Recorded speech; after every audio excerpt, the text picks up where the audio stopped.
हुजूर कहा करते थे, ये शरीर हरि का मंदिर है, इसमें परमात्मा वास करता है,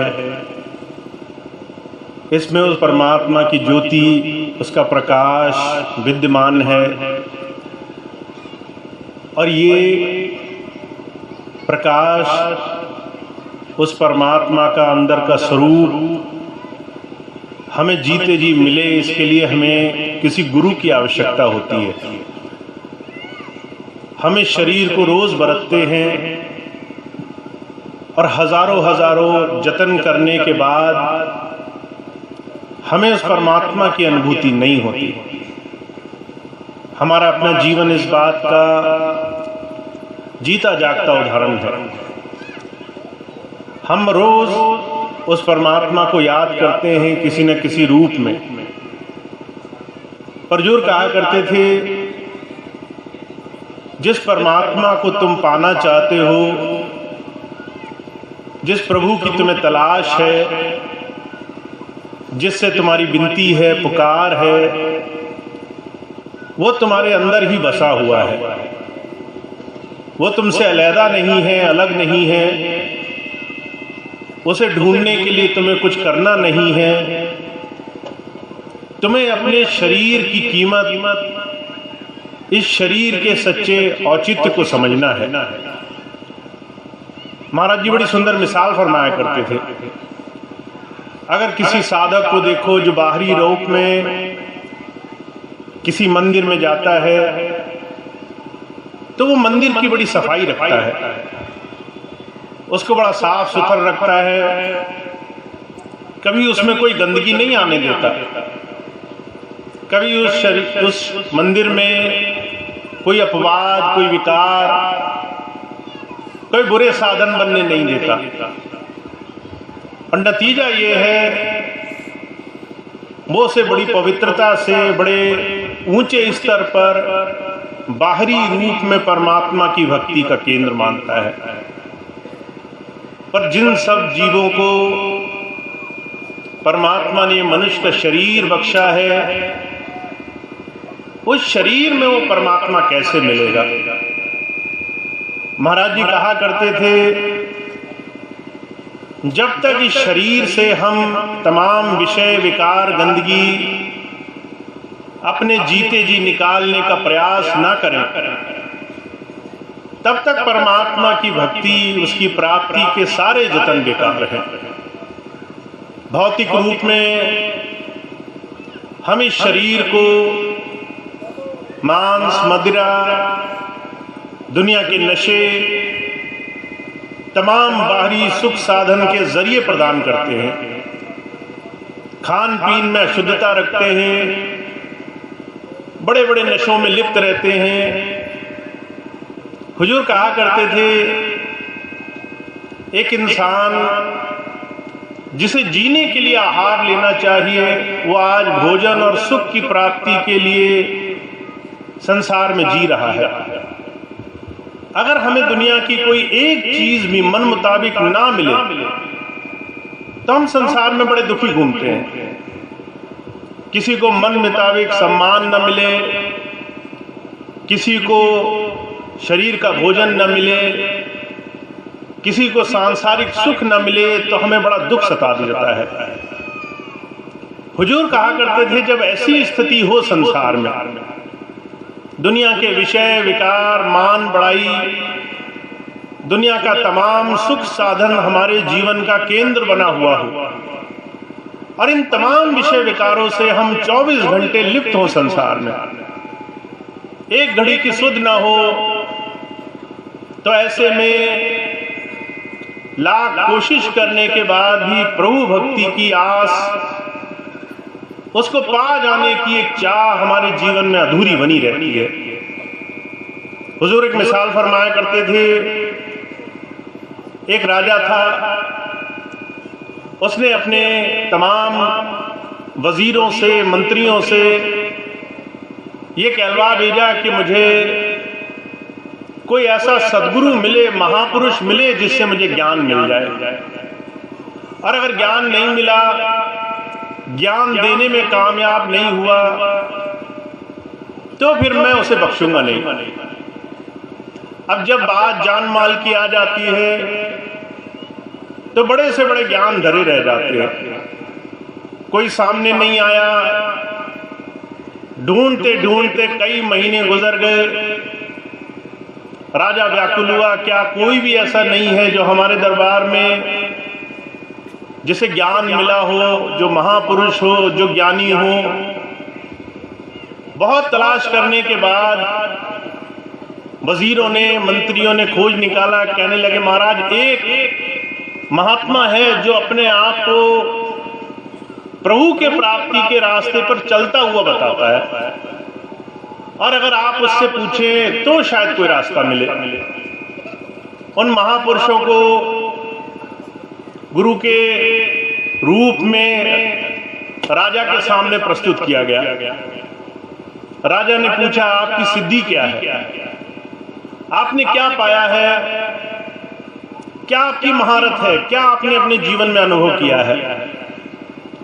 तो वो महापुरुष थे, कहने लगे मैंने तो कुछ भी नहीं पाया, मुझे कुछ नहीं आता।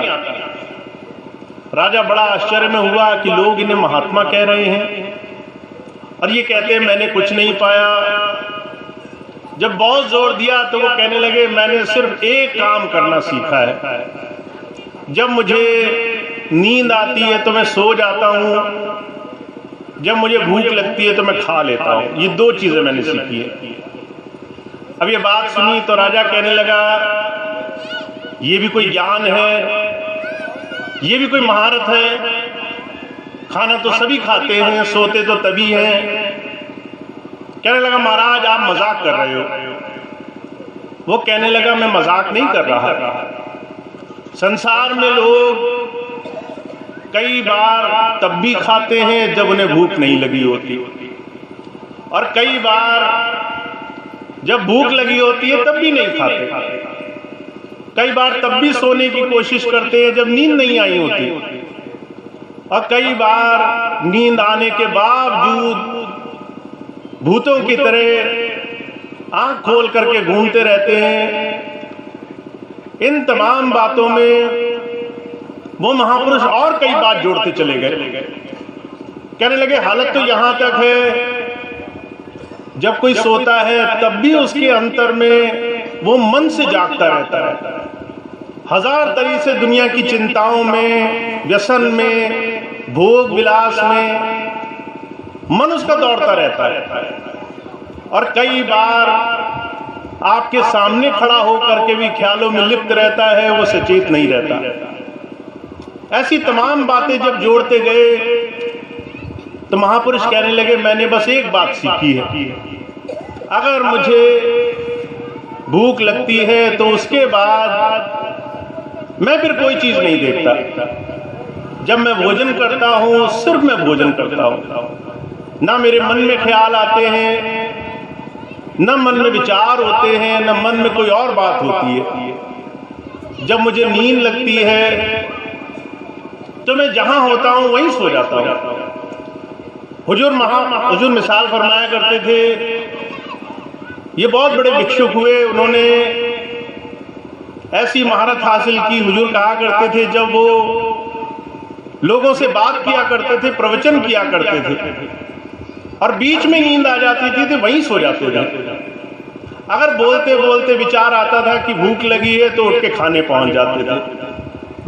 हुजूर कहा करते थे संतों महापुरुषों की अवस्था क्या है, वो एक वक्त में हजारों चीजों में लिप्त नहीं रहते। वो एक वक्त में एक काम, एक अभ्यास, एक लक्ष्य की तरफ बढ़ने की महारत जीवन में हासिल कर लेते हैं। और यही ज्ञान हमारे जीवन में बड़ा मुश्किल है आज के दौर में। हम भ्रमित हैं, दुखी हैं, परेशान हैं, संसार की हजारों चीजों में लिप्त हैं। इस शरीर को हमने व्यसन का, दुनिया के व्यभिचार का, भोगों का एक बहुत बड़ा अड्डा बना रखा है।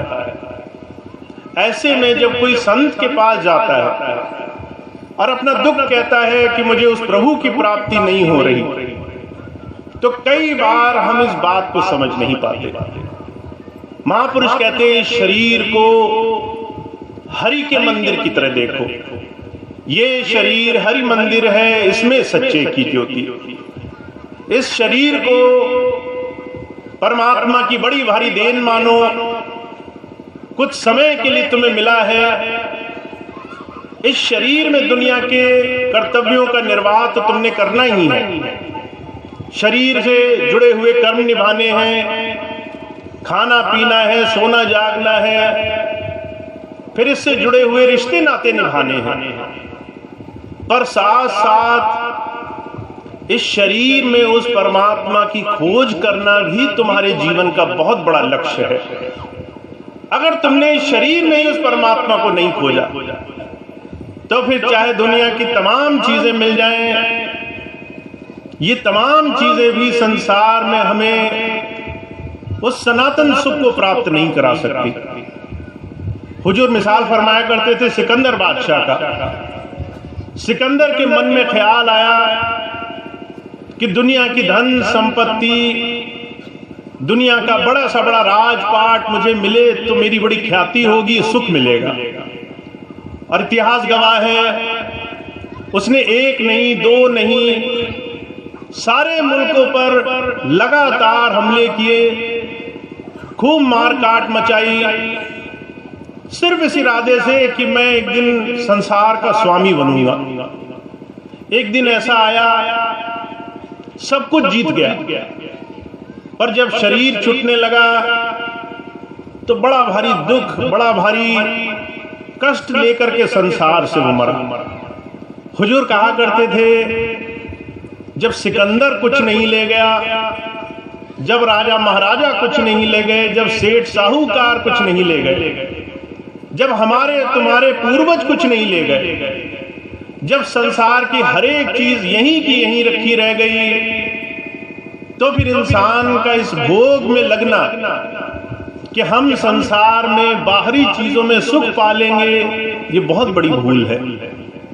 महाराज जी एक मिसाल फरमाया करते थे, कहा करते थे, इंसान दूसरों के लिए सुख बटोरने में लगा है, दूसरों के हिसाब से अपने जीवन को जीने में लगा है। माता सुखी रहे, पिता सुखी रहे, परिवार सुखी रहे, कारोबार अच्छा रहे, मान बड़ाई अच्छी रहे, पर कभी अपने ऊपर उसकी नजर नहीं जाती। आखिर वो अपने जीवन में किस रास्ते पर जा रहा है। तो संत आते हैं, सिर्फ यहीं से शुरुआत करने के लिए आते हैं।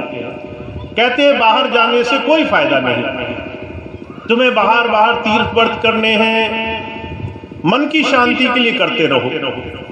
तुम्हें पूजा करनी है, कोई मनाही नहीं है, तुम्हें व्रत उपवास रखने हैं, कोई संदेह नहीं है, पर इसके साथ साथ तुम अगर इस शरीर के भेद को नहीं जान पाए, अगर इस शरीर के अंदर छुपी हुई उस परमात्मा की सच्ची दया मेहर को नहीं समझ पाए, तो जीवन अधूरा है और बार बार इस दुष्चक्र में फंस के आना पड़ेगा। हुजूर कहा करते थे, परेशानी इस बात की नहीं कि तुम जीते जी काम नहीं करोगे, परेशानी इस बात की है कि जब तक ये काम नहीं करोगे तब तक छुटकारा नहीं मिलेगा, तब तक बार बार घूम घूम के इसी रास्ते की खोज के लिए आना पड़ेगा। तो संत महापुरुष बड़ा जोर दे करके बड़े सरल भाव में यही बात दुनिया के सामने रखने के लिए आते हैं कि अपने समय और अपने जीवन के मोल को हमें पहचानना जरूरी है। महाराज जी ने इसके लिए बड़ा सुंदर इंतजाम किया।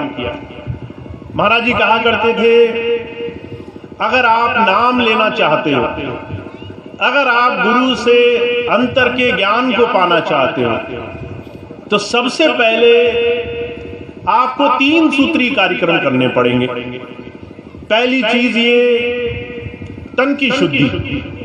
अब तन की शुद्धि क्या होती है? आहार का शुद्ध होना। आपका आहार आपके जीवन और आपके लक्ष्य के अनुरूप होना चाहिए। अगर आपको व्यसन करना है, भोग में जाना है, फिर आप जो करो, कोई परेशानी की बात नहीं। हुजूर कहा करते थे, जिसने अधोगति का रास्ता चुन लिया हो, फिर सल के बल जाए या पैर पर जाए, कोई फर्क नहीं पड़ता। पर जिसने प्रभु प्राप्ति के लिए संतों की सोबत कर ली है, उन्हें फिर अपने आहार पर, फिर उसके बाद अपने विचार पर बड़ी शुद्धता बनानी पड़ती है। अगर आपका आचरण, आपका खान पीन आपके जीवन के मूल्यों के अनुरूप होगा, तो आपके जीवन में भजन से उस परमात्मा के साथ जुड़ने का साधन बनने में कोई देर नहीं है।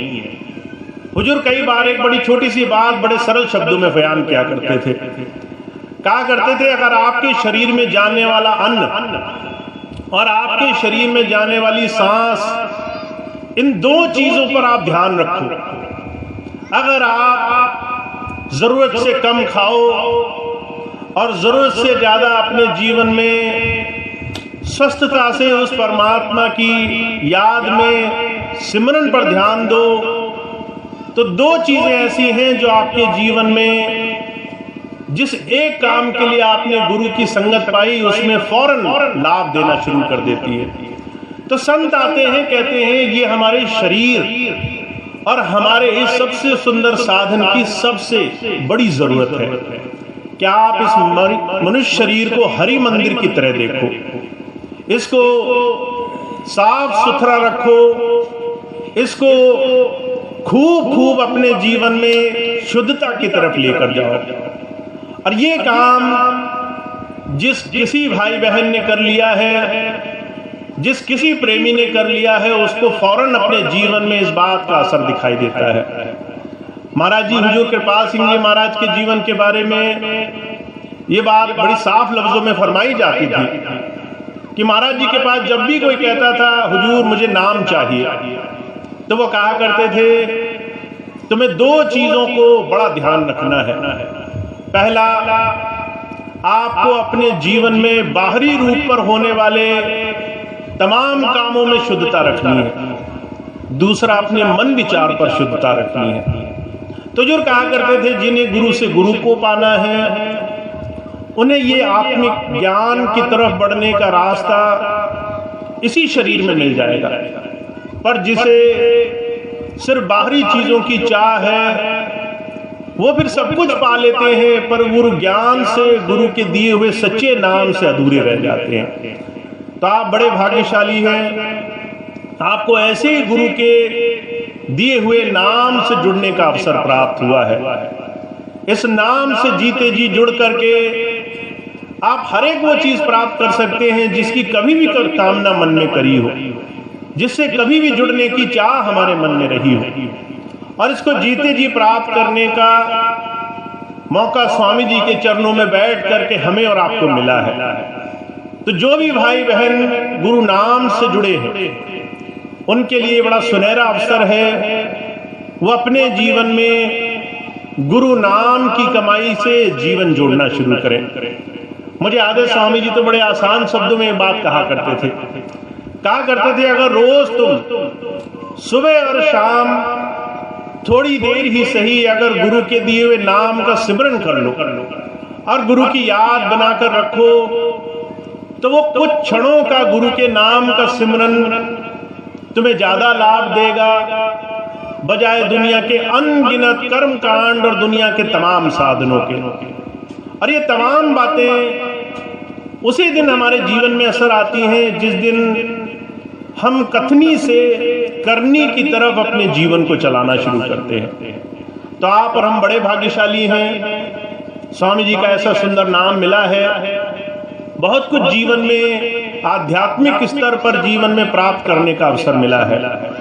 जिन्हें गुरु की सोबत में, उनकी संगत में बैठकर ये लाभ कमाना है, उनके लिए गुरु की दी हुई बात का, उनके दिए हुए छोटे से साधन का जीवन में इस्तेमाल करना जीवन को पूरा करने के लिए काफी है। तो आप इस बात का लाभ उठाएं, ज्यादा से ज्यादा गुरु की दी हुई सेवा में, उनके दिए हुए सत्संग में उनके दिए हुए नाम की कमाई के साधन में जीवन जोड़ना शुरू करें। अर्जुन कहा करते थे, जिन्होंने ये बात मानी है, गुरु के वचनों पर आचरण किया है, फिर उन्हें किसी और चीज की, किसी और बात की परेशानी नहीं रहती। तो आज मैं इतनी बात आपसे कहता हूं कि आप जिन्होंने गुरु के चरणों में बैठ करके गुरु नाम से जुड़ने का मन बनाया है और उस नाम से जुड़ करके जीवन में इस जीवन को सफल करने का ये संकल्प लिया है, उनके लिए जीवन में अभ्यास चाहे थोड़ा सा ही क्यों ना हो, वो हर एक काम से उन्हें मुक्त करके जीवन के सच्चे सुख से जोड़ने वाला है। तो ऐसे नाम की कमाई कीजिए, चाहे थोड़ी थोड़ी सही, रोज रोज गुरु की याद में बैठिए, थोड़ा बाहरी जीवन में साफ सफाई और अपने खान पीन में शुद्धता लाइए, ताकि गुरु की दी हुई इस नाम की दौलत को हम सही मायनों में जीवन में प्राप्त कर सकें। तो ये छोटी सी बात थी जो मुझे आपकी सेवा में रखनी थी। अब इसके बाद मैं थोड़ा सा समय आपका और लूंगा, क्योंकि कुछ चीजें ऐसी हैं जो हमारे जीवन में हमें आध्यात्मिक स्तर पर प्राप्त होती हैं गुरु की सोबत में आकर के, और कुछ चीजें ऐसी होती हैं जो उनकी दी हुई सेवा के अवसर से हमारे जीवन में बनती हैं। जब हम अपने जीवन में कुछ समय निकाल करके सेवा के प्रयोजन में अपना जीवन गुजारते हैं, तब जाकर के हमारे जीवन में कुछ लाभ मिलते हैं। और मुझे याद है स्वामी जी ने बहुत साफ लफ्जों में कहा है, मानव सेवा प्रभु भक्ति है। प्रभु भक्ति करने के लिए आपको चलते फिरते साधन मिले हैं, आप मानव सेवा में अपना जीवन गुजारा करें। और इसके लिए मान बड़ाई प्रतिष्ठा तमाम मैं मेरी को छोड़ करके जब कोई भाई किसी के लिए सेवा भाव से लग जाता है, तब जाकर के जीवन में कुछ अलग ही आनंद हमारे प्रकट होना शुरू होते हैं। तो नाम भजन सिमरन से कैसे मिलेगा, ये बात आप जानते हैं, पर सेवा के प्रयोजन उसमें हम कैसे लगेंगे, उसके लिए आपको जो भी अवसर मिले उसका आप लाभ उठाइए। जो भी मौके मिले सेवा के, वहां पहुंच जाइए। महाराज जी की बात है, कहा करते थे, महाराज जी जब हुजूर बाबा सावन सिंह जी महाराज के सत्संग के लिए जाया करते थे, तो ट्रेन से जाते थे कि शुक्रवार की शाम को वहां पहुंचे और 2 दिन का सत्संग सेवा का कार्यक्रम पूरा करके फिर वापस आए। तो महाराज जी के बारे में बात कही जाती थी, जैसे ही वो डेरे पहुंचते थे तो एक झोला जो लेकर आते थे वो कहीं छूट जाता था उनका, और वो 2 दिन उनके कैसे गुजरते थे, पूरा समय कहीं ना कहीं सेवा में। महाराज जी ने जीवन में कभी नहीं पूछा कि मुझे कौन सी सेवा दी जाए, जहां सेवा मिली वहां तन मन धन से जुट गए। अगर किसी के जोड़े, जिसे हम जूते चप्पल कहते हैं, वो उठाने की सेवा मिली तो वो करी, किसी को पानी पिलाने की सेवा करी तो वो मिली, किसी वृद्ध की सेवा करने को मिली तो वो करी, सत्संग में किसी के पास बैठ करके किसी को मदद करने की सेवा करी तो वो मिली। और महाराज जी के बारे में बात प्रसिद्ध है, उन्होंने कभी सेवा नहीं मांगी कि महाराज मुझे ऐसी सेवा दो जहां मैं एक खास स्थान पर, खास पदवी पर, खास जगह पर बैठकर सेवा करूं। और हुजूर कहा करते थे, जब ऐसी सेवा में हम और आप लगते हैं कि हमें पदवी से नहीं, हमें किसी स्थान से नहीं, बिल्कुल गुरु की प्रेम और उसकी याद में सेवा करने से मतलब हो, तब जाकर के हमारे जीवन में परिवर्तन आना शुरू होता है। तो मैं आप सभी से अनुरोध करूंगा, जब भी आपको सेवा के मौके मिले, आप छोटा बड़ा ना देखें, आप अच्छा बुरा ना देखें, आप सुख दुख ना देखें, आप मान सम्मान ना देखें कि 10 लोगों ने हमें पहचाना कि नहीं पहचाना। सिर्फ गुरु की याद में लग करके सेवा करें, क्योंकि जब आप गुरु को ध्यान करके सेवा करोगे तो वो आपको देखता रहेगा। जब आप दुनिया को देख करके सेवा करोगे, लोगों को दिखाने के लिए सेवा करोगे, तब गुरु की पीठ रहेगी आपकी तरफ, तब वो आपकी तरफ ध्यान नहीं करेगा। तो इसीलिए सेवा के बारे में ये बात ध्यान रखें, कोई भी भाई बहन दिखावे की सेवा बिल्कुल भी ना करे, क्योंकि आपकी सेवा वही सफल है, वही पूर्ण है, वही सेवा सही मायनों में गुरु के चरणों में समर्पित है, जहां आप हर एक गुरु प्रेमी को गुरु का रूप मान करके उससे अपने दिल में चाह बना करके रखते हैं। महाराज जी कहा करते थे, जो मेरे बच्चों से प्यार नहीं कर सकता, समझ लो वो मुझे भी प्यारा नहीं है, वो मुझे भी प्यार नहीं कर सकता। तो गुरु के जितने भी प्यारे हैं वो हमारे लिए उतने ही प्रेमी हैं, उतने ही प्यारे हैं, उनमें कोई भेद नहीं है। इसलिए हमें सिर्फ अपने गुरु महाराज से प्रेम करना है। तो इस बात का बहुत ध्यान रखना है। मैं इस बात को आपको इसलिए भी कहता हूं कि 10 वर्ष का बहुत लंबा समय का अंतराल बीच में आ गया, सेवाएं रुक गई, भाई बहन घर पर बैठ गए, और जब घर पर बैठ गए तो बहुत सारी चीजों में उलझ करके कई बार हमें वो अवसर नहीं मिले कि हम गुरु के प्रेम, उनकी याद, उनके साथ जो सेवा में लगे रहते थे वो सेवा के अवसर हमें मिले। पर अब 10 वर्ष बाद अगर हम दोबारा से स्वामी जी के चरणों में, हुजूर के चरणों में सेवा करना चाहते हैं तो हमें 2 चीजों की बड़ी आवश्यकता है। पहली चीज ये कि हम पत्थर की तरह सुदृढ़ हो, मजबूत हो, विश्वास हमारा टिका हो कि जब संसार की तमाम विपत्तियां आती हैं तो भी गुरु की दया हमें वहां पर हर वक्त हर घड़ी प्राप्त होती है। इसलिए विश्वास हमारा ऐसा अडिग हो और ऐसी सेवा के लिए हम हमेशा तत्पर रहें जहां पर हमें गुरु के बताए हुए छोटे से छोटे साधन में लग करके आगे बढ़ना हो। तो बहुत बड़ी आवश्यकता है कि जो भी भाई बहन, सत्संगी भाई बहन यहाँ पर मौजूद हैं या किसी भी स्थान पर वो आते जाते हैं, वो बहुत सुदृढ़ होकर के, बहुत मजबूत होकर के सेवा के प्रयोजन में लगे। तो इसका मतलब क्या है, जिस भाई बहन को सेवा के लिए स्वामी जी महाराज ने नियुक्त किया और सेवा के लिए आगे जोड़ा, उनके साथ लग करके सेवा के आयोजनों में लगा जाए। कैसी भी सेवा हो, छोटी हो बड़ी हो, उन तमाम चीजों से हमें कोई फर्क नहीं पड़ता। दूसरी चीज ये कि हमें गुरु के दिए हुए सेवा कार्य में ज्यादा से ज्यादा गुरु नाम की चर्चा करते हुए लगना है। हुजूर कहा करते थे, 4 शराबी हो और आपने कभी पीना हो, आप उनके पास बैठो तो वो दमदम आपको बार बार कहेंगे थोड़ी सी पी कर देखो। जब कोई शराबी होकर के उस शराब की चर्चा करना बंद नहीं कर सकता, तो जो गुरु के नाम में जुड़े हुए हैं, गुरु के प्रेम में जुड़े हुए हैं, वो कब तक मुंह बंद करके बैठे रहेंगे। हुजूर कहा करते थे, तुम भी गुरु नाम की चर्चा किया करो। जब कोई मिले तो तुम भी उससे अपने जीवन का कुछ सच्चा बुरा, अच्छा बुरा कोई भी अनुभव हो वो उसके साथ बांटो। कभी अपने जीवन में गुरु की कृपा महसूस हुई हो तो जो है उसके साथ उसका बयान करो, चर्चा करो। क्योंकि अगर आप किसी एक को भी, संसार में भटके हुए किसी एक जीव को भी गुरु का नाम सुनाओगे, उसके साथ गुरु नाम की चर्चा करोगे, हुजूर कहा करते थे, जितना लाभ 1000 यज्ञ करने से नहीं मिलता, उतना लाभ किसी जीव को गुरु नाम की चर्चा करके उसे गुरु के दर्शन करा लेने मात्र से मिल जाता है। तो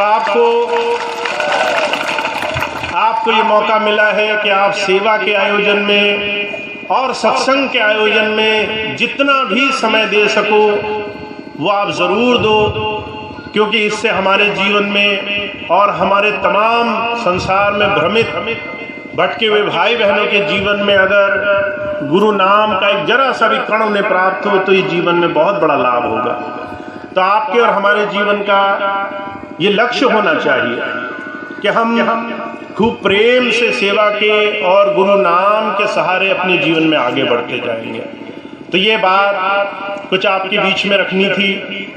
इसके साथ साथ मैंने भी कुछ दिन पहले एक बात आपको बोली थी कि फरवरी में हुजूर कृपाल सिंह जी महाराज के जन्म दिवस भंडारे तक कुछ अभी सत्संग के और आपके बीच में आने जाने के जितने भी साधन आपको मिल रहे हैं वो भरपूर मिलेंगे।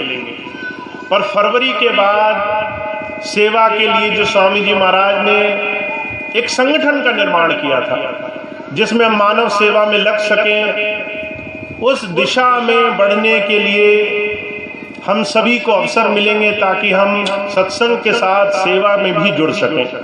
सत्संग के साथ सेवा के माध्यम से भी जन जन में बैठे हुए हर एक जीव के में बसे हुए उस मालिक की सेवा में उतनी ही प्रेम प्यार से लग सके। तो आने वाले 3 महीने हम सबको एक बार फिर से संगठित होना है। जो भी भाई बहन सत्संग की सेवा करते थे उन्हें फिर से आके जुड़ना है। जो भाई बहन सेवा की सेवा में लगते थे, धान गेहूं गल्ला की सेवा में लगते थे, उन तमाम सेवादार भाई बहनों को फिर से जगाना है। जो भाई बहन सत्संग की सेवा में, आश्रमों के दूसरी व्यवस्था की सेवा में लगते थे, उन तमाम भाई बहनों को जगाना है। तो ये 3 महीने यह अभियान ज़्यादा से ज़्यादा हर जगह चले कि सेवादार भाई बहन फिर से आकर के जुड़ना शुरू हो। फिर से आकर के जो भी भाई बहन सेवा करने का इच्छुक हो वो आगे बढ़ के आए और आकर के फिर से सेवा के आयोजन में शामिल हो। एक आखिरी बात मुझे आपसे और कहनी है।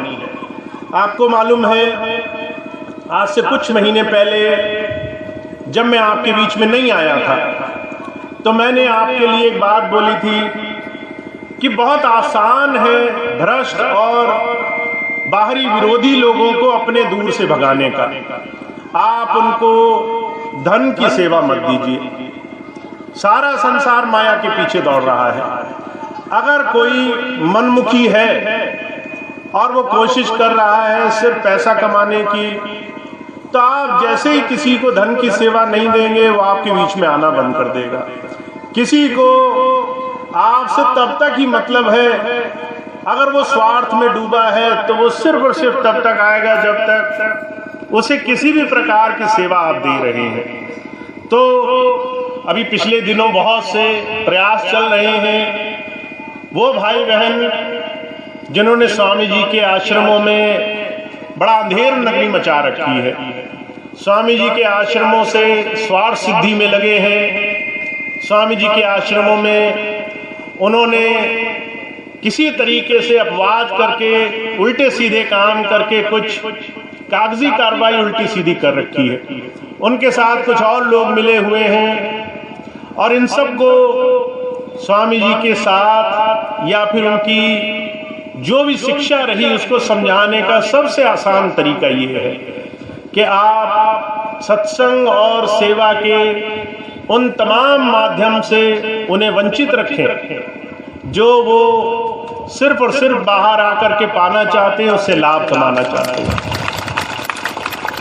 तो सभी भाई बहनों से अनुरोध है कि जिन सत्संगी भाई बहनों को निर्देशित किया जाए, जिनको स्वामी जी महाराज की कृपा प्राप्त हो, जिन्होंने वर्षों वर्षों गांव-गांव में जाके सत्संग किया है, जिन्हें निर्देश हो, उनसे खूब सत्संग कराएं, खुद बैठ करके सत्संग करें।